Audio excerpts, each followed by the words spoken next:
안녕하세요. 저는 박은수입니다. 올해 40살이고 지금은 제조업체 대표로 일하고 있습니다. 제가 어떻게 이 자리까지 오게 되었는지 이야기해 드릴게요.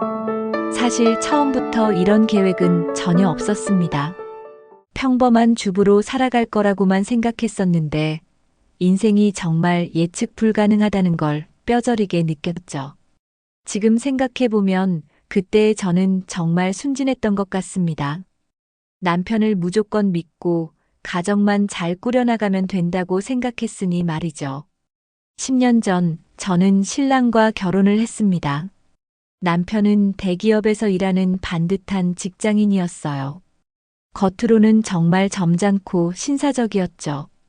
첫인상도 좋았고 대화도 잘 통하는 것 같았습니다. 항상 모든 신경이 제게 있는 듯한 그 모습이 참 좋았고 제 이야기를 진지하게 들어주는 모습이 참 좋았어요. 부모님들도 모두 만족해 하셨고 저 역시 그와 함께라면 평범하지만 행복한 가정을 꾸릴 수 있을 거라 생각했어요. 연애할 때는 정말 다정하고 배려심 많은 사람인 줄 알았습니다. 결혼 전까지는 말이죠. 데이트할 때는 항상 제가 원하는 곳으로 가자고 하고 제가 힘들어하면 위로도 잘해줬거든요. 저는 늘 제 아버지처럼 책임감이 강하고 성실하며 다정한 사람을 꿈꿨는데 신랑은 제게 딱 그런 사람으로 보였습니다. 제 아버지는 20대 후반부터 제조업 외길 인생을 걸어오셨어요. 작은 공장에서 시작해서 40년 동안 묵묵히 일하시며 30명 규모의 안정된 회사로 키우셨습니다. 정말 어려운 시절도 많으셨죠. IMF 때도 직원 1명 해고하지 않고 버텨내셨고 경기가 안 좋을 때는 본인 월급을 반으로 줄여서라도 회사를 지켜내신 대단하신 분입니다. 원리 원칙을 중시하시지만 속정이 깊으신 분이시고 특히 저를 무척 아끼시고 믿어주셨어요. 어릴 때부터 은수는 마음이 바르다고 늘 말씀하셨죠. 어머니는 늘 아버지를 내조하시며 든든하게 뒷받침해 주셨고요. 친정 분위기는 정말 더할 나위 없이 화목했습니다. 그래서 저는 늘 딱 이런 가정을 꾸리는 것이 하나의 꿈이었죠. 분명 신랑이라면 그렇게 살 수 있겠다는 확신이 들어 결혼을 선택했습니다. 결혼 후 저는 육아와 살림을 병행하면서도 가끔 아버지 회사 일을 종종 도와드렸어요. 사무 업무나 간단한 회계 처리, 거래처 응대 같은 것들이었는데 그 덕분에 회사 돌아가는 기초적인 것들은 어느 정도 알고 있었습니다. 직원분들도 저를 편하게 대해주셨고 간단한 업무 처리 능력도 인정해 주시더라고요. 남편은 처음에는 별말 없었지만 시간이 지날수록 아버지 회사에 대한 관심을 노골적으로 드러내기 시작했어요. 특히 회사 규모나 매출에 대해 자주 물어보더라고요. 아버님 회사 직원이 몇 명이지? 매출은 어느 정도 되지? 왜 자꾸 저런 예민한 질문을 하는지 의아했지만 또 한편으로는 그것 또한 관심의 일부라는 생각이 들어 그러려니 했습니다. 그런데 어느 날 갑자기 모든 게 무너지는 순간이 찾아왔어요. 아버지께서 급성 뇌출혈로 쓰러지셨죠.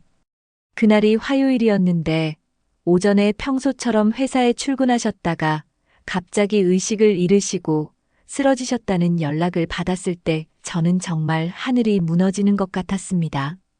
그렇게 건강하시던 분이 갑자기요. 아침에 날씨가 좋다고 일기예보에서 맑다고 하더라고 말씀하시던 아버지가 점심도 못 드시고 쓰러지셨다니 믿어지지 않았어요.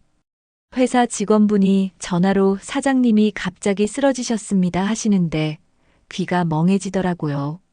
급히 병원 중환자실로 달려갔을 때 아버지께서 산소 마스크를 쓰고 계신 모습을 보니 눈물이 쏟아졌습니다. 아버지 손을 꼭 잡고 오열했어요. 손이 차갑고 힘이 없어서 더욱 무서웠습니다. 항상 단단하고 따뜻했던 아버지 손이 이렇게 축 늘어져 있으니 현실감이 없었어요. 혈압계 소리, 심전도, 기계 소리가 계속 들리는 중환자실에서 아버지를 바라보니 정말 무력감이 들었습니다. 의사 선생님께서는 다행히 생명에는 지장이 없지만 회복하는데 상당한 시간이 걸릴 것이라고 하셨죠. 당분간은 절대 안정이 필요하다고 하시더라고요. 언제 깨어나실지도 확실하지 않다고 하셨고, 이 말을 듣고 세상이 무너지는 기분이었습니다. 저는 그때부터 병원과 집을 오가며 아버지를 돌보기 시작했어요. 밤새 간병하면서 아버지 상태를 지켜봤습니다. 혹시라도 깨어나시면 제가 옆에 있어야 한다고 생각했거든요. 중환자실 의자에서 잠들고 아버지 호흡 소리에 깨어나는 날들이 계속되었어요.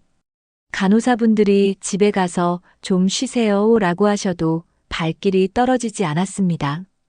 그렇게 저는 1분 1초를 다투는 아버지를 간병하며 마음을 졸이고 있는데 정작 남편의 모습은 볼 수가 없었어요. 놀랍게도 남편은 병문안도 제대로 오지 않았고 그런 남편에게 정말 큰 실망을 했습니다. 그러나 싸우림조차 없었기에 아무런 말도 하지 않고 있던 어느 날 갑자기 남편은 충격적인 말을 툭 내뱉었어요.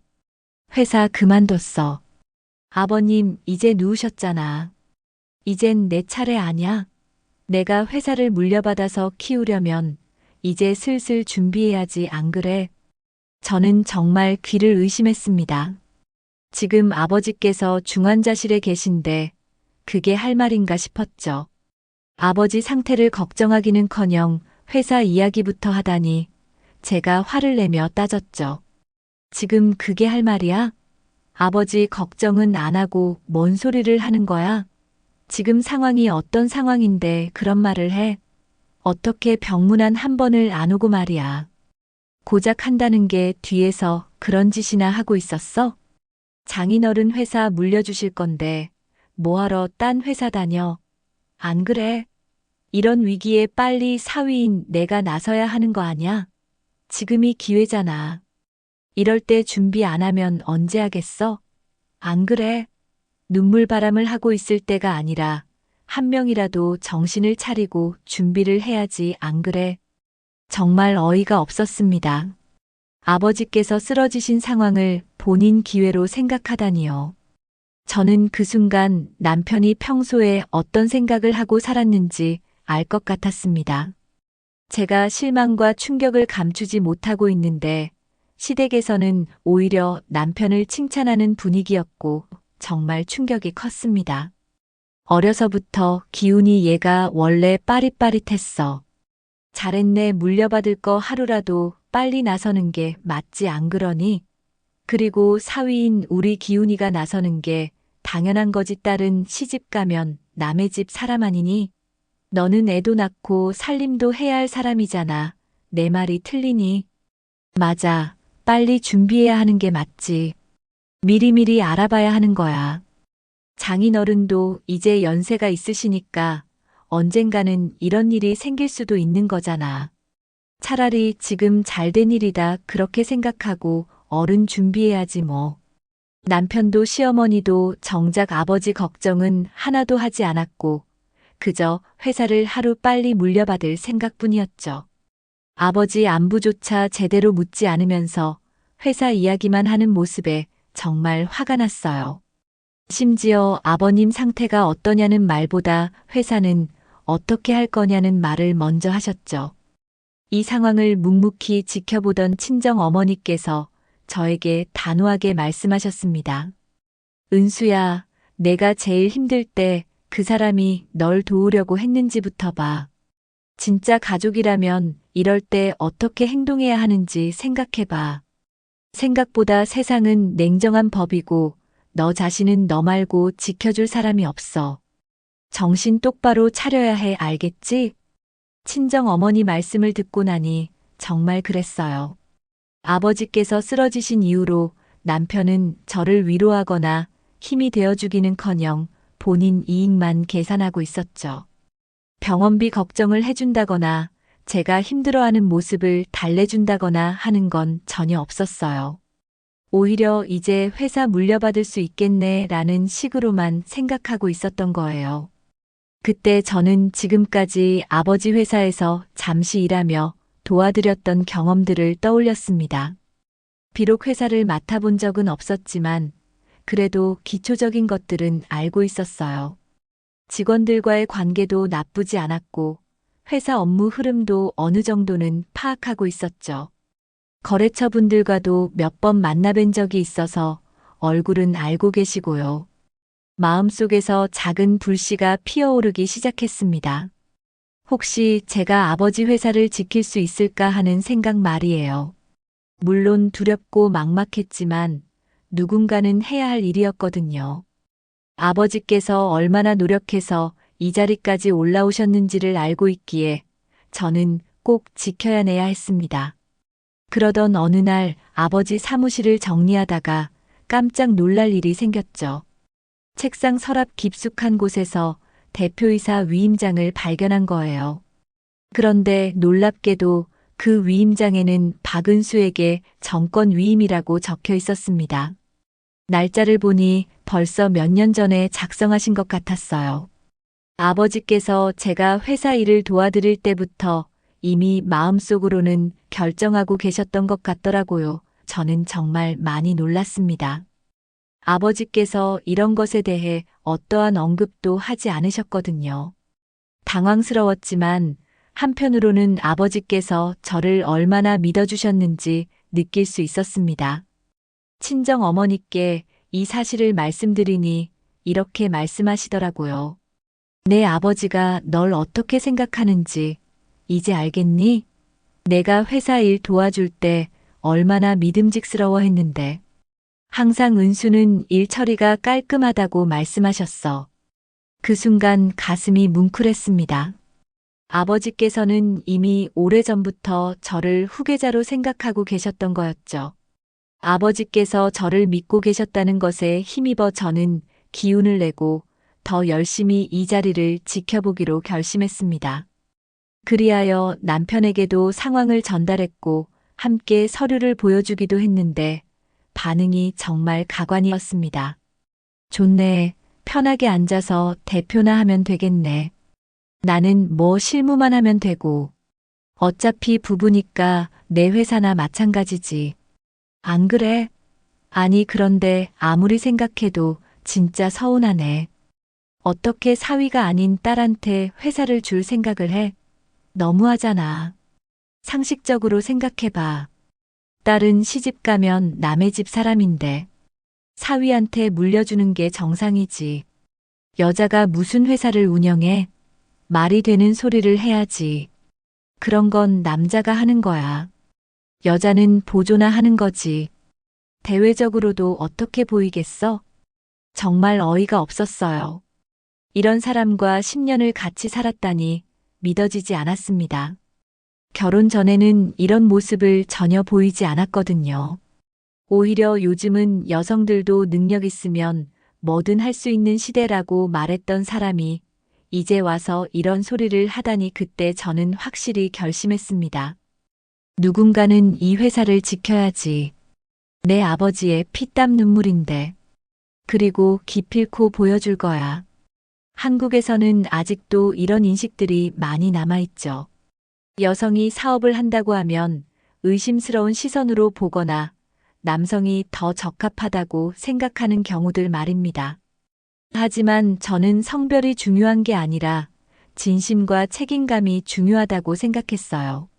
아버지께서 저를 믿고 맡겨주신 그 마음에 보답하고 싶었습니다. 회사 출근 첫날 회사 분위기는 어수선했습니다. 직원들 사이에서 수군거리는 소리가 들렸어요. 대표 따님이라더니 진짜 나왔네.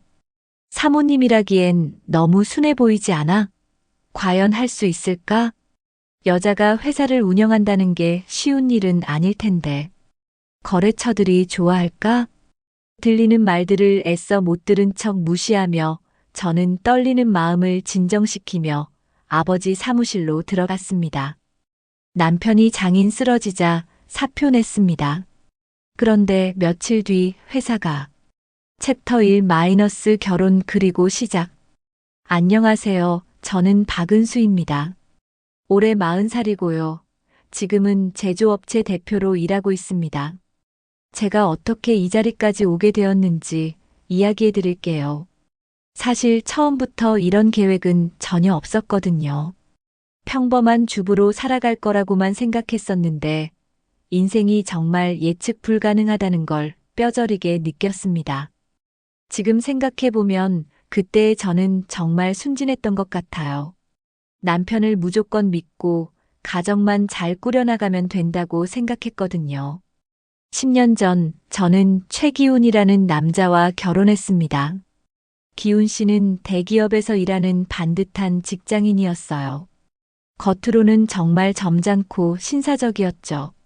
첫인상도 좋았고 대화도 잘 통하는 것 같았습니다. 소개팅에서 만났는데 예의 바르고 정중했어요. 식당에서 음식도 정성스럽게 차려주고 제 이야기를 진지하게 들어주는 모습이 참 좋았습니다. 부모님들도 모두 만족해 하셨고 저 역시 그와 함께라면 평범하지만 행복한 가정을 꾸릴 수 있을 거라 생각했어요. 연애할 때는 정말 다정하고 배려심 많은 사람인 줄 알았습니다. 결혼 전까지는 말이죠. 데이트할 때는 항상 제가 원하는 곳으로 가자고 하고 제가 힘들어하면 위로도 잘해줬거든요. 우리 집안 이야기를 조금 해드리면 아버지 박진태는 20대 후반부터 제조업 외길 인생을 걸어오셨어요.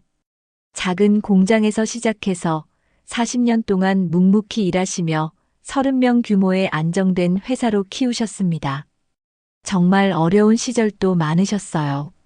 IMF 때도 직원 한 명 해고하지 않고 버텨내셨고 경기가 안 좋을 때는 본인 월급을 반으로 줄여서라도 회사를 지켜내셨죠. 원리 원칙을 중시하시지만 속정이 깊으신 분이시죠.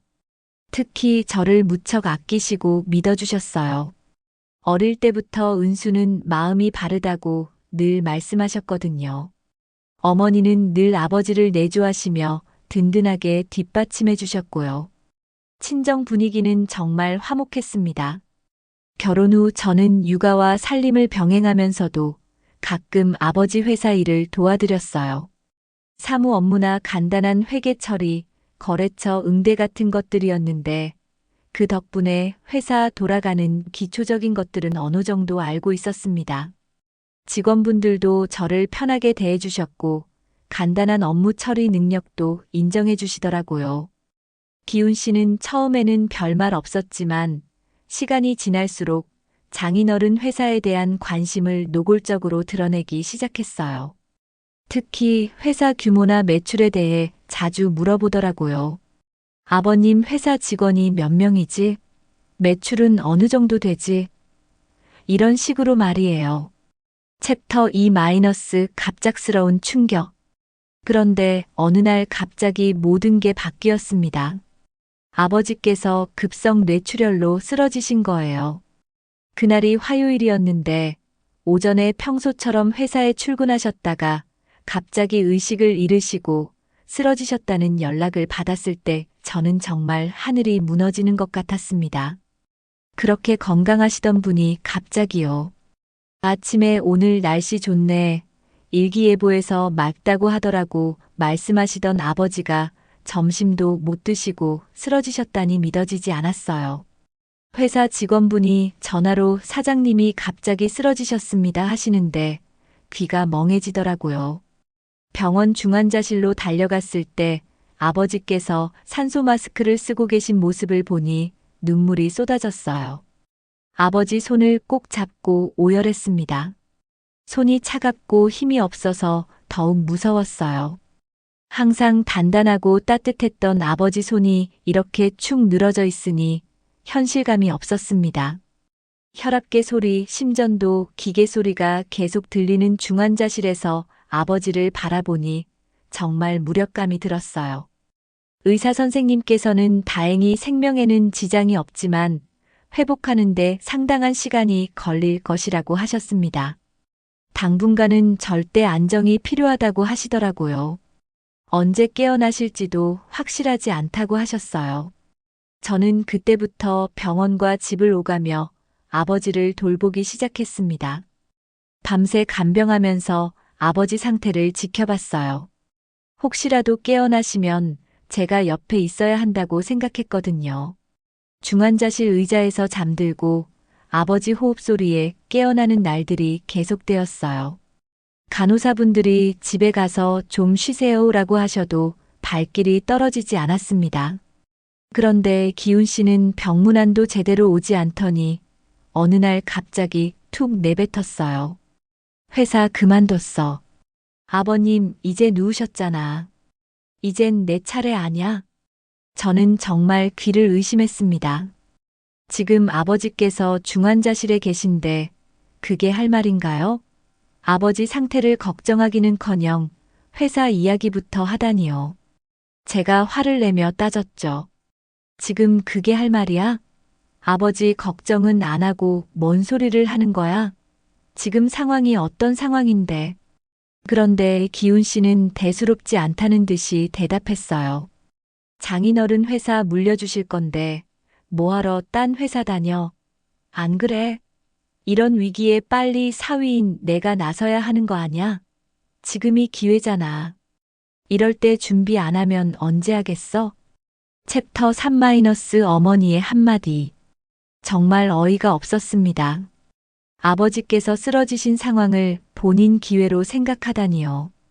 저는 그 순간 기훈 씨가 평소에 어떤 생각을 하고 살았는지 알 것 같았어요. 제가 실망과 충격을 감추지 못하고 있는데 시댁에서는 오히려 기훈 씨를 칭찬하기 시작했어요. 기훈이가 참 빠릿하네. 준비성 있지. 맞아. 빨리 준비해야 하는 게 맞지. 미리미리 알아봐야 하는 거야. 아버님도 이제 나이가 있으시니까 언젠가는 이런 일이 생길 수도 있는 거잖아. 사위가 나서는 게 당연하지. 딸은 시집 가면 남의 집 사람인데. 정작 아버지 걱정은 하나도 하지 않으면서 말이에요. 아버지 안부조차 제대로 묻지 않으면서 회사 이야기만 하는 모습에 정말 화가 났어요. 심지어 아버님 상태가 어떠냐는 말보다 회사는 어떻게 할 거냐는 말을 먼저 하시더라고요. 이 상황을 묵묵히 지켜보던 친정 어머니께서 저에게 단호하게 말씀하셨습니다. 은수야, 내가 제일 힘들 때 그 사람이 널 도우려고 했는지부터 봐. 진짜 가족이라면 이럴 때 어떻게 행동해야 하는지 생각해봐. 어머니 말씀을 듣고 나니 정말 그랬어요. 아버지께서 쓰러지신 이후로 기훈 씨는 저를 위로하거나 힘이 되어주기는커녕 본인 이익만 계산하고 있었던 거죠. 병원비 걱정을 해준다거나 제가 힘들어하는 모습을 달래준다거나 하는 건 전혀 없었어요. 오히려 이제 회사 물려받을 수 있겠네라는 식으로만 생각하고 있었던 거예요.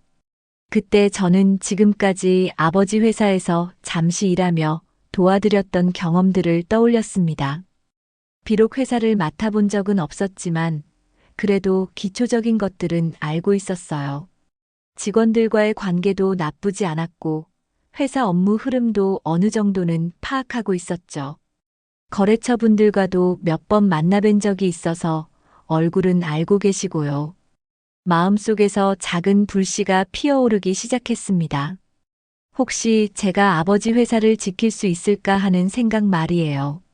물론 두렵고 막막했지만 누군가는 해야 할 일이었거든요. 어느 날 아버지 사무실을 정리하다가 깜짝 놀랄 일이 생겼어요.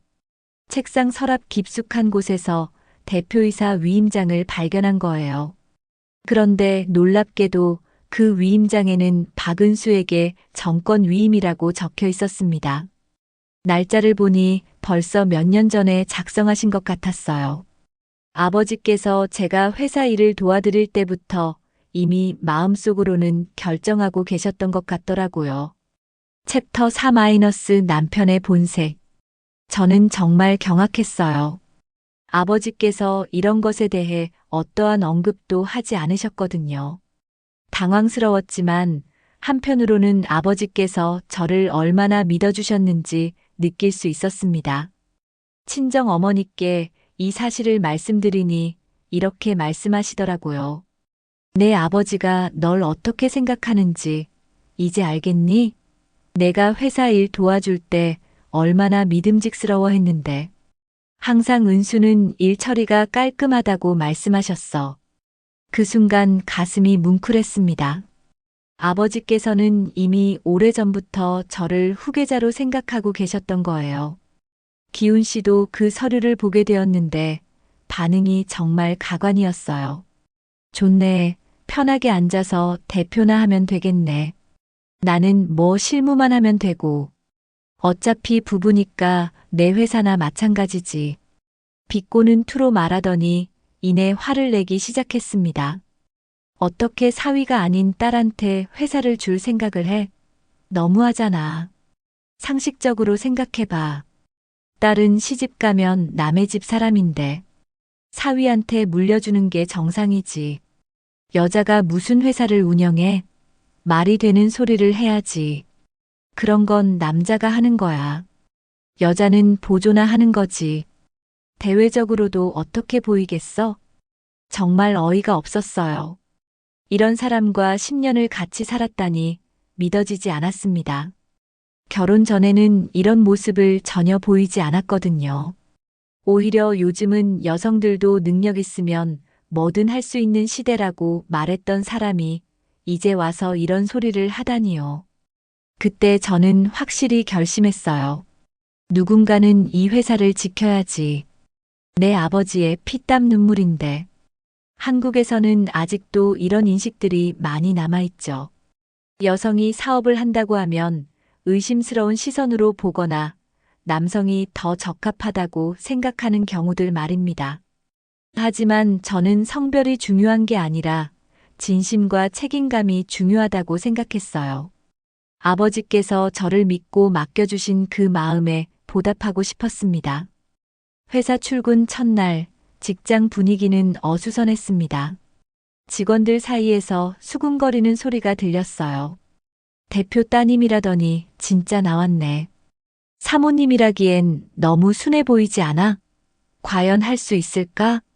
여자가 회사를 운영한다는 게 쉬운 일은 아닐 텐데. 거래처들이 좋아할까? 저는 떨리는 마음을 애써 진정시키며 아버지 사무실로 들어갔습니다. 그 넓은 책상 앞에 앉으니 정말 막막했어요. 과연 이 자리를 제대로 해낼 수 있을까 하는 의구심이 들기 시작했죠. 아버지께서 늘 앉아 계시던 그 자리에 제가 앉아 있다는 게 어색하기도 했습니다. 아버지 사진을 책상 위에 놓고 아버지, 제가 잘할 수 있을까요? 라고 혼잣말로 여쭤보기도 했어요. 정신없던 첫 주가 지나갈 무렵 오래된 거래처 팀장이 찾아와서 계약 보류를 선언했습니다. 새로운 대표에 대한 불신 때문이었죠. 박 대표님 따님이시죠? 죄송한데 저희도 회사 사정이 있어서 일단 계약은 보류하겠습니다. 좀 더 지켜본 후에 결정하겠습니다. 그분은 정중하게 말씀하셨지만 속뜻은 뻔했어요. 여자가 그것도 경험이 없는 사람이 회사를 제대로 운영할 수 있을지 의심스럽다는 거였죠. 그날 처음으로 사무실에서 혼자 눈물을 흘렸습니다. 생각보다 훨씬 버겁고 힘든 상황에 막막했어요. 그저 아버지 자리를 채우고 멋지게 지키고 싶었는데 현실은 녹록지 않았습니다. 내가 너무 부족하구나 하는 생각에 힘들어했죠. 밤에 집에 돌아가서도 계속 회사 일이 머릿속을 맴돌았어요. 어떻게 하면 직원들의 신뢰를 얻을 수 있을까? 거래처들을 다시 돌아오게 할 수 있을까 고민이 끝이 없었습니다. 잠들기 전에도 아침에 눈을 뜨자마자도 회사 걱정뿐이었어요. 그러던 어느 날 마트 앞에서 고등학교 동창 정하석을 우연히 만났고 이게 제 인생에 정말 큰 전환점이 될 줄은 상상도 못했습니다. 은수 맞지? 세상에 너무 반갑다. 아니 그런데 무슨 일 있어? 너 왜 이렇게 말랐냐? 얼굴이 완전 초췌해졌네. 혹시 아프기라도 한 거야? 하석이는 현재 중소기업 경영 컨설턴트로 일하고 있었습니다. 몇 년 전에 한 번 만났을 때는 대기업에서 일한다고 했었는데 독립해서 컨설팅 회사를 차렸더라고요. 여러 중소기업들의 경영 문제를 해결해주는 일을 하고 있다고 했죠. 반가움도 잠시, 저는 순간 도움을 청해야 한다는 생각이 들었고 조심스럽게 물었습니다. 나 우리 아버지 회사 꼭 살려야 돼. 내가 할 수 있을까? 정말 막막해서 어떻게 해야 할지 모르겠어. 너라면 할 수 있어. 내가 포기 안 한다면 도와줄게. 학창 시절부터 너 끈기 있고 책임감 강한 거 누가 모르겠어. 넌 할 수 있어. 걱정 마. 정말 고마웠습니다. 이런 어려운 상황에서 믿고 도와주겠다는 사람이 있다는 것만으로도 큰 힘이 되었어요. 하석이는 경영 전반에 대한 조언을 해주기 시작했고, 저도 다시 한번 해보기로 결심했습니다. 먼저 회사 전체적인 상황을 파악해 보니 여러 문제점들이 보이기 시작했어요. 특히 자재팀에서 납품 단가에 이상한 현상이 발견되었습니다. 평소보다 훨씬 비싼 가격으로 자재를 들여오고 있었거든요. 같은 품질의 자재를 다른 곳에서는 훨씬 저렴하게 구입할 수 있는데도 말이죠. 거의 20%나 비싸게 사오고 있었습니다. 하석이가 자세히 분석해 본 결과 기술 유출 시도까지 감지되었어요. 누군가 우리 회사 정보를 외부로 빼돌리려 하고 있었던 거죠. 설계도나 제품 사양서 같은 중요한 자료들이 무단으로 복사된 흔적이 있었어요. USB 접속 기록을 확인해 보니 업무 시간 외에도 누군가 자료를 빼내간 흔적이 뚜렷했습니다. 조사를 계속해 보니 정말 충격적인 사실을 알게 되었습니다. 내부 공모자가 있었는데 그게 바로 남편과 자재팀장이었죠. 이들이 외부 경쟁사와 거래를 시도하고 있었던 겁니다. 남편은 자재팀장과 함께 회사 기밀을 빼돌려서 경쟁사에 넘기려고 했던 거예요. 심지어 자재 납품업체와도 뒷거래를 해서 바가지를 씌우고 그 차액을 빼돌리고 있었던 거죠. 진실을 마주했을 때 정말 충격이었어요. 남편이 제 등 뒤에서 이런 일을 하고 있었다니 믿을 수가 없었습니다. 직접 따져 물어보니 남편은 꽤 당당하게 말하더라고요. 어차피 내 회사 될 줄 알았는데 뭐 어째. 내가 무능하다는 말 안 듣고 싶었어. 미리 준비해 두는 거지 뭐. 그리고 솔직히 말하면 장인어른이 나한테 안 맡겨주실 것 같아서 그런 거야. 순간 정말 할 말을 잃었습니다. 자신의 무능함을 감추기 위해 회사를 배신한 거였어요. 그것도 아버지께서 쓰러져 계신 상황에서 말이죠. 알면 알수록 더 큰 충격이었어요. 남편은 처음부터 장인어른 회사를 탐내고 있었고 정작 일은 제대로 하지 않으면서 권리만 주장하고 있었던 거예요. 그리고 자신의 계획이 틀어지자 아예 회사에 해를 끼치는 방향으로 나아간 거였죠.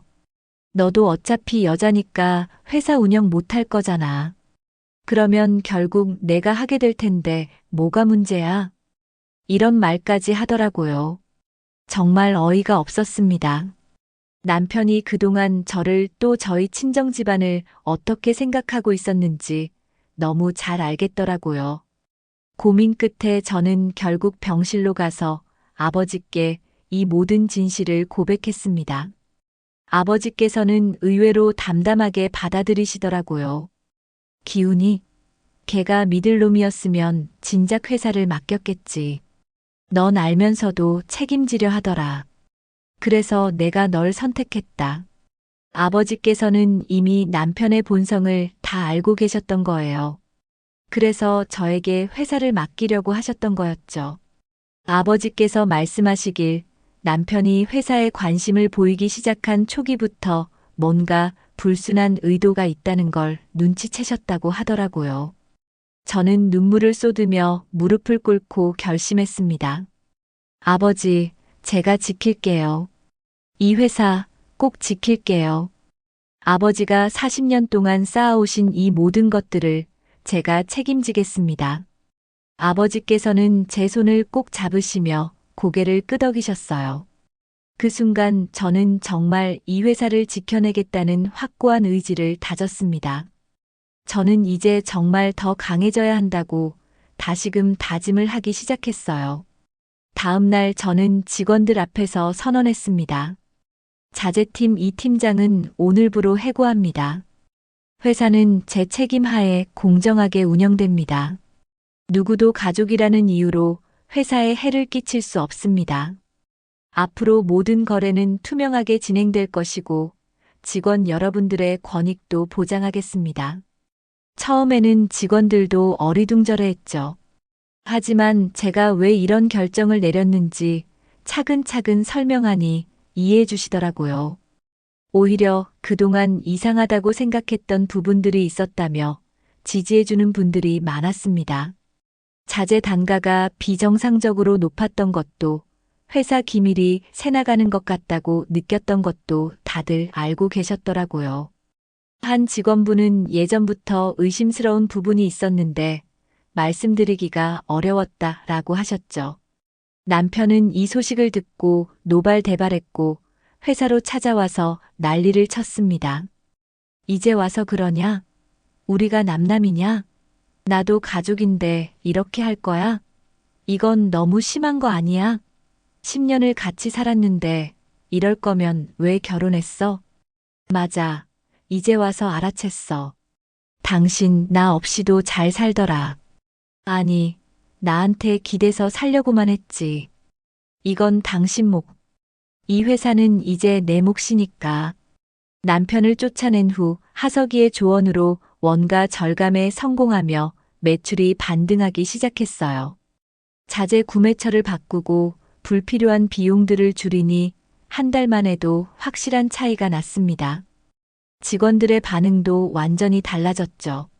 처음에는 의심스러워했던 분들도 이제는 적극적으로 도와주시더라고요. 물론 쉽지만은 않았습니다. 시댁 식구들이 찾아와서 온갖 난리를 쳤거든요.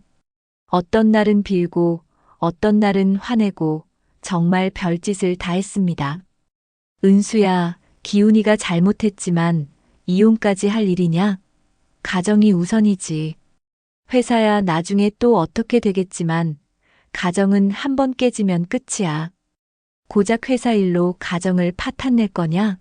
아이들 생각은 안 하고 애들이 아빠 없이 어떻게 자라겠어?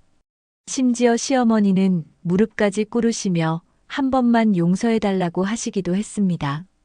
하지만 저는 흔들리지 않았어요. 이미 결심한 일이었으니 말이죠. 신뢰가 깨진 관계는 회복하기 어렵다고 생각했습니다. 특히 남편이 보인 배신은 단순한 실수가 아니라 계획적인 것이었거든요. 이혼 과정은 생각보다 복잡했습니다. 남편은 끝까지 회사 지분을 요구했거든요. 자기도 회사 발전에 기여했다면서 말이죠.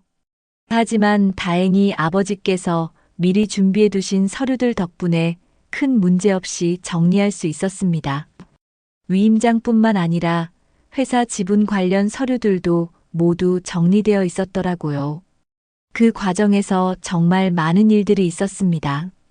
시댁에서는 계속해서 압박을 가했고 주변 사람들도 여러 말들을 했죠. 여자 혼자 회사를 운영하는 게 쉽지 않을 거라는 걱정 섞인 말들도 많이 들었어요. 은수야, 정말 혼자 할 수 있겠어?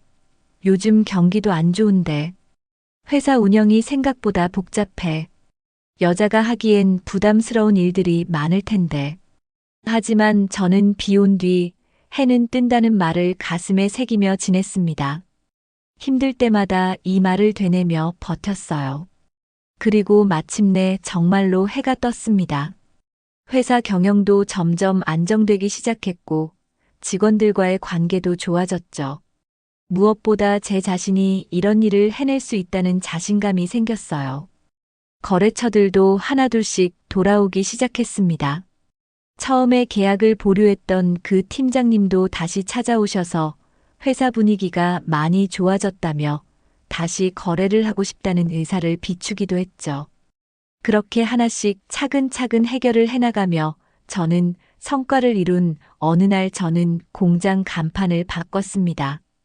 제 이름을 딴 은수산업으로 말이죠. 아버지 회사를 이어받았지만 이제는 제 이름으로 새롭게 시작하는 거였습니다. 간판을 바꾸는 날 직원분들이 모두 나와서 박수를 쳐주셨고 모두가 함께 저를 믿고 움직여준 덕분이라고 저는 생각했어요. 첫 원래회의에서 직원들이 모두 기립박수를 쳐주실 때 정말 눈물이 날 뻔했습니다. 이분들과 함께 이 회사를 더욱 발전시켜 나가겠다는 다짐을 했죠. 병원에서 회복 중이신 아버지께서는 영상통화로 말씀하셨습니다. 고맙다. 우리 딸 정말 잘했어. 역시 은수 너라면 해낼 줄 알았다. 아빠가 40년 동안 키운 회사를 이렇게 지켜줘서 고마워. 그 한마디에 그동안의 모든 고생이 보상받는 기분이었습니다. 이제 돌이켜보면 정말 많은 것들을 배웠다고 생각해요. 남편은 남편이었지만 끝내 진정한 가족이 아니었고 진짜 가족은 저를 믿고 기다려준 아버지였다는 것을 깨달았습니다. 그리고 지금은 제가 제 이름으로 이 회사를 지키고 있어요. 혈연 관계라고 해서 무조건 가족이 아니라 진심으로 서로를 생각하고 도우려는 마음이 있어야 진짜 가족이라는 걸 알았어요. 한국 사회에서 여성이 사업을 한다는 것이 쉽지 않다는 것도 몸소 체험했어요. 처음에는 많은 분들이 의심스러워했지만 결과로 보여드리니 인정해 주시더라고요. 성별이 중요한 게 아니라 진심과 능력이 중요하다는 것을 증명할 수 있어서 뿌듯했습니다. 이제는 오히려 다른 여성 사업가들로부터 조언을 구하는 연락을 받기도 해요. 무엇보다 가족의 소중함뿐만 아니라 진정한 지인들의 소중함도 알게 되었습니다. 하석이처럼 어려울 때 진심으로 도와주는 사람들이 얼마나 귀한지 새삼 느꼈죠. 학창시절 친구였지만 성인이 되어서도 이렇게 도와줄 수 있는 사람이 있다는 게 정말 감사했어요. 그리고 바보처럼 당하고만 살 것이 아니라 바로 쳐낼 줄도 아는 과감함과 결단력이 필요하다는 것도 배웠습니다. 때로는 단호한 결정이 모든 것을 바꿀 수 있다는 걸 경험했거든요. 직원분들과의 관계도 정말 소중하다는 걸 느꼈죠. 처음에는 저를 의심스러워했던 분들도 제가 진심으로 회사를 위하는 모습을 보고 마음을 열어주셨습니다. 이제는 정말 한 가족 같은 느낌이에요. 아버지 건강도 무척 좋아지셨고 현재 제가 회사 운영을 너무 잘하고 있는 모습을 보시며 편안히 휴식하고 계세요. 평생 꾸미던 전원 생활을 어머니와 함께 하고 계시는데 정말 보기 좋습니다. 가끔 전화로 회사 근황을 여쭤보면 이렇게 말씀을 하세요. 내가 알아서 잘하고 있으니 걱정 없다. 이제 진짜 마음 놓고 쉴 수 있겠어. 지금 저는 정말 만족스러운 삶을 살고 있어요. 매일 아침 회사에 출근할 때마다 뿌듯함을 느낍니다. 직원들과 함께 목표를 향해 나아가는 이 시간들이 정말 소중해요. 아침에 안녕하세요. 사장님하고 인사해 주시는 직원분들을 보면 정말 행복해요. 물론 아직도 어려운 일들이 많습니다. 시장 경쟁도 치열하고 경영상 여러 가지 문제들도 계속 생기곤 하죠. 원자재 가격이 오르거나 새로운 경쟁 업체가 나타나거나 인력 문제가 생기거나 하는 일들이 끊이지 않아요. 하지만 예전과 다른 점은 이제 이런 문제들을 두려워하지 않는다는 거예요. 하나씩 해결해 나가면 된다는 자신감이 있습니다. 한국의 중소기업들이 겪는 어려움들을 직접 경험하면서 다른 기업들도 비슷한 고민을 하고 있구나 하는 생각이 들어요. 특히 가족 경영 기업에서 일어나는 갈등들은 정말 복잡하고 어려운 문제죠. 가족이라는 이유로 능력보다는 혈연 관계를 우선시하는 경우가 많은데 이게 오히려 기업에는 독이 될 수 있다는 걸 깨달았죠. 하지만 결국 중요한 건 진심과 책임감이라고 생각합니다. 저는 지금도 동창 하석이의 도움을 받으며 함께 회사를 꾸려나가고 있어요. 단순히 도움을 받는 관계를 넘어서 진정한 동반자가 되었다고 생각해요. 서로의 전문성을 인정하고 존중하면서 함께 성장해 나가고 있습니다. 저는 이런 현재가 너무 행복하고 좋아요. 회사도 점점 성장하고 있고 작년보다 매출이 30%나 늘었고 직원들 복지도 개선했죠.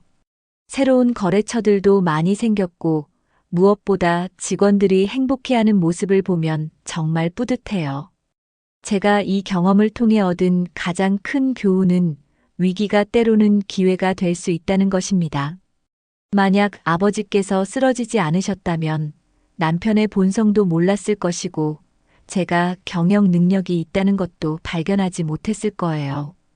그리고 진정한 가족과 그렇지 않은 사람을 구별하는 법도 배우지 못했을 테고 말이죠. 인생에서 가장 힘든 시기였지만 동시에 가장 많이 성장한 시기이기도 했어요. 앞으로의 계획은 회사를 더욱 안정적으로 키워나가는 것입니다. 직원들과 함께 더 좋은 제품을 만들고 더 많은 고객들에게 사랑받는 기업이 되고 싶어요. 그리고 언젠가는 이 경험을 바탕으로 다른 어려움에 처한 분들에게도 도움을 줄 수 있으면 좋겠습니다. 특히 저처럼 갑작스럽게 회사를 운영하게 된 여성들에게 말이죠. 제가 겪었던 시행착오들을 나누어서 다른 분들은 좀 더 쉽게 헤쳐나갈 수 있도록 도와드리고 싶어요. 힘든 시기를 견뎌낸 저 자신이 자랑스럽고 저를 믿어준 아버지께 감사하며 진심으로 도와준 제 주변 사람들에게도 고마운 마음입니다. 그리고 무엇보다 이제는 누구에게 기대지 않고 당당하게 제 길을 걸어가고 있다는 것이 뿌듯합니다. 매일매일이 새로운 도전이지만 그 도전들이 더 이상 두렵지 않아요. 오히려 설레는 마음으로 하루하루를 맞이하고 있답니다.